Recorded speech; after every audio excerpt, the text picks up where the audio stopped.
বছরে এই একদিনই আসে এরকম রান্না পুজো, এই এত সবজি একদিনে সারা বছরে কিন্তু এই একদিনেই কিন্তু আমাদের এই রান্নার যে আমরা চ্যানেল তার এই রান্না পুজো তোমাদের সঙ্গে শেয়ার করছি। এটা রান্না পুজো সবার থাকে না, সবার থাকে না। আমার মনে হয় যে রান্না যেহেতু সবাই করে, সবারই রান্না পুজো করার অধিকার আছে। হ্যাঁ, আর আমাদের কমেন্ট করে বলবে আমি কি ঠিক কথা বললাম না ভুল কথা। ঠিক ঠিক ঠিক সবার মানে ব্যাপারটা হচ্ছে সবাই সারা জীবন রান্না করেই মানে খাবে, আর বেঁচে আছে রান্নার জন্যই, খাবারের জন্যই মানুষ বেঁচে আছে। নাকি এটা তো নিয়ম নিয়ম বলে কিছু হয় না। আর কাল হচ্ছে বিশ্বকর্মা পুজো, ঘুড়ি ওড়ানোর দিন, আর কালকেই রান্না খেতে হয়।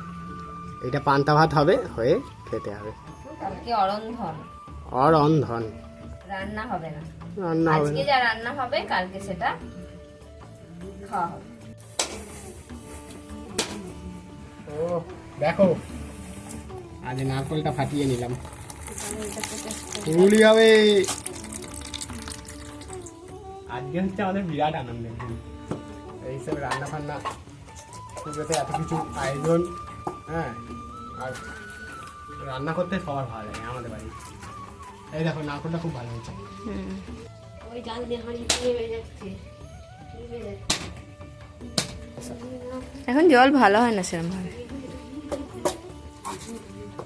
না না দেখে নাও, এই যে হ্যাঁ ডাল, ডাল দেখেছো? দেখো কত ডাল, দেখো এই একদিনের মতো ডাল রান্না হয় আমাদের। দেখো 1 কিলোর উপর ডাল। এই দেখো কত মুসুর এই ডাল। ডালের স্পেশাল রান্না হবে, তোমাদেরকে রেসিপিটা দেখিয়ে দেবো। চাপ চাপ ডাল হয়।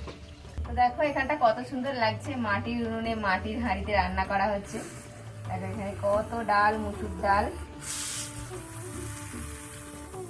এই সব ডাল কিন্তু রান্না করা হবে। আর মাটির হাঁড়িতে রান্না করা হবে ডালটা। মাটির হাঁড়িতে রান্না করা হবে, আর মাটির হাঁড়িতে খুব আস্তে আস্তে জাল দিতে বলে গেছে আমাকে, আমি এখন আস্তে আস্তে জাল দিচ্ছি। আর ওদিকে এখন মাছ ধোয়া চলছে, এখন কিন্তু সন্ধ্যা হয়ে গেছে। অথেন্টিক ভাবে রান্না মাটির হাঁড়িতে রান্না ভালো পুজো, লাগছে, এটা দেখেই না একটা অন্য রকম লাগছে, ফিলিংস লাগছে নাকি? মানে অন্য, মানে সেই আগেকার দিনের, আমি আগেকার দিনে ছিলাম না, মানে আমার একটা মনে পড়ছে সেই সিনেমাতে সব দেখি না, ভালো লাগে। আমাদের এই ভিলেজের রেসিপি তোমাদের কেমন লাগবে তো তোমরা জানাবে আমাদেরকে সবাইকে।